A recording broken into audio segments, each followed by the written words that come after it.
হ্যাঁ বন্ধুরা, মালয়েশিয়া একটা পানি পাওয়া যায়, লাল পানি। তো খেতে খুব সুস্বাদু। মালয়েশিয়া যারা আসে তারা বেশিরভাগ খায়।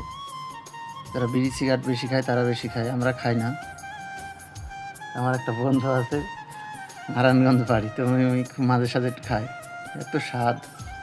তো আজকে তো আমার বলছে কি, দেখি আমার জন্য একটু নিয়ে আসো। তো আমার কেন নিয়ে আসে। খাইতে খুব ভালো, সুস্বাদু, কিন্তু একটু কড়া বেশি। কিন্তু সেই স্বাদ। এত স্বাদ কে? এই কিছু একটা বলেন না দেখেন। হ্যালো গাইস, আসসালামু আলাইকুম। এই দেখেন আমাকে রেখে রেখে আমাদের কাবির সাপ লাল পানি খাচ্ছে, আমাকে একটু জানায় নাই।